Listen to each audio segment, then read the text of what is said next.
பேசிக்கிட்டு இருந்தாங்க. அவனோட பிறந்த நாட்கள் கூட நினைவுல இல்ல. ஆனா அவனோட இறுதி நாட்கள் மக்கள் மறக்கவே இல்லை. அவன் யாரு? யாரு? அவன்தான் புகழோடு தோன்றியவன். அனைவருக்கும் வணக்கம். புகழோடு இருக்கும், புகழை தேடிக்கொண்டிருக்கும் அனைவருக்கும் என் புகழ் மிகுந்த வணக்கங்களை தெரிவித்துக்கிடுவேன். நான் இன்னைக்கு பேச எடுத்திருக்க தலைப்பு என்னன்னா, திருக்குறள். தோன்றின் புகழோடு தோன்றுக அத்திலார் தோன்றலின் தோன்றாமை நன்று. பிறக்கணுமா? நம்ம எல்லாரும் பிறந்துட்டோம், அதெல்லாம் நம்ம கையில இல்லை. ஒரு நாள் பிறந்துட்டோம். ஆனா நம்ம வாழ்க்கையில புகழோடு திருப்திப்படுத்துறது நம்ம கையில தானே இருக்கு. நம்ம கையில தானே இருக்கு. ஒருத்தர் இறந்துட்டாரு, எதுக்கு நம்ம எல்லாரும் அழுவுதாங்கன்னு நினைக்கீங்க? ஐயோ அவர் இறந்து போயிட்டாரே, இனிமே வரமாட்டாரே அப்படியே அழுவுதோம். இது நாள் வரைக்கும் அவர் செஞ்ச உதவியெல்லாம் அவர் இறந்ததுக்கு அப்புறம் எனக்கு கிடைக்காதே, நேரத்தா ரீசார்ஜ் பண்ணி விடுவேன்னு சொன்னாரே, இந்த மாதிரி விஷயங்களை நினைச்சுதான் அழுவாங்க. இதுதான் அவர்கிட்ட இருந்து பயனடைஞ்சவங்க தான் அழுவாங்க. இதுதான் புகழ்.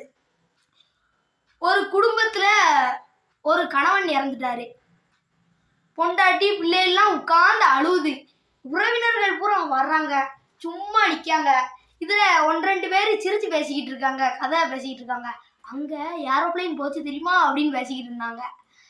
இதே இன்னொரு துக்க வீட்டுல உறவினர்கள் பூரா அழுவுதாங்க, ஊர் உலகம் நண்பர்கள் எல்லாருமே அழுவுதாங்க. ஆனா பொண்டாட்டி பிள்ளைகள் குத்துக்கள் மாதிரி உட்கார்ந்துருக்கு. என்னன்னு கேட்டா தான் தெரியுது, அவரு ஊர் உலகத்துக்கெல்லாம் பிடிச்சு செஞ்சாரு உதவி. இது கெட்டின பிள்ளைகளும் பொண்டாட்டியும் கவனிக்காம விட்டுட்டு போயிட்டார, அதனாலதான் குத்துக்கள் மாதிரி இந்த பொண்டாட்டி பிள்ளைகள் உட்கார்ந்துருக்கு. இதுக்கு முன்னாடி ஒருத்தரை பார்த்தோமா, அவர் ஊர் உலகத்துக்கெல்லாம் செய்யாம என் பொண்டாட்டி என் பிள்ளை அப்படின்னு சுயநலமாவே வாழ்ந்துட்டாரு. இதுல இருந்து என்ன தெரியுதுன்னா, புகழ் அப்படின்றது பயன். ஒருத்தர்கிட்ட இருந்து பயன் அடைஞ்சா அது பேர் தான் புகழ். ஆனா இப்போ புகழ் அப்படின்றதுக்கான அர்த்தமே மாறி போச்சு.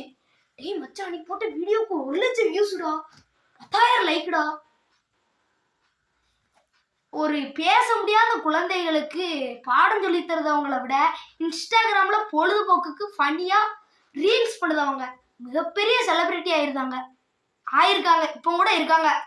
இங்க பாருங்க கைஸ், நம்ம இங்க கூமாம்பேட்டிக்கு வந்திருக்கோம் அப்படின்னு ரீல்ஸ் பண்ண வந்துட வேண்டியது. இதுல இருந்து புகழ் அப்படின்றது ஒரு பயன். ஒருத்தர்கிட்ட இருந்து நம்ம பயனடைஞ்சோம்னா அதுக்கு பேர் புகழ். இப்போ நான் ஒரு சின்ன பையன், என்னால என்ன செய்ய முடியும்? நான் இருக்கிற இடத்த சுத்தமா வச்சுக்க முடியும், என் நண்பர்களுக்கு உதவி செய்ய முடியும், ஏதாவது ஒரு தப்பு நடந்ததுன்னா அங்க தட்டி கேட்க முடியும் தைரியமா. நான் ஒரு சின்ன பையன், என்னோட குடும்பத்துக்கு, என்னோட பள்ளிக்கூடத்துக்கு, என்னோட சமூகத்துக்கு ஒரு நல்ல விஷயங்களை என்னால செய்ய முடியும். அதுதான் என்னோட புகழ். புகழ் அப்படின்றது பெருமை கிடையாது. நம்ம பையனோட வாழ்ந்த ஒவ்வொரு நொடிக்கான ஒவ்வொரு செகண்ட், அதாவது ஒரு நொடி, அதுக்கு கிடைக்கக்கூடிய மரியாதை தான் புகழ். இந்த உலகம் உங்களை நினைவுல வைக்கணும், அதான் புகழ் அப்படின்லாம் இல்லை. ஒரு மனிதன் உங்களுக்கு நன்றி சொன்னாலும் நீங்க வாழ்ந்த வாழ்க்கை புகழ் மிகுந்த வாழ்க்கை தான். புகழ் அப்படின்னா விஜய் டிவில ஒரு அண்ணன் வருவாங்க, அவங்கதான் புகழ் அப்படின்னு யாரும் நினைக்காதீங்க. நீங்க வாட்டுக்கு முன்னாடி போய்கிட்டே இருங்க, நல்லது செஞ்சுக்கிட்டே போங்க, பின்னாடி புகழ் வரும். திரும்பி பார்க்காதீங்க எப்பண்டா வரும்னு. அது லேட்டா வந்தாலும் லேட்டஸ்டா வரும். நன்றி.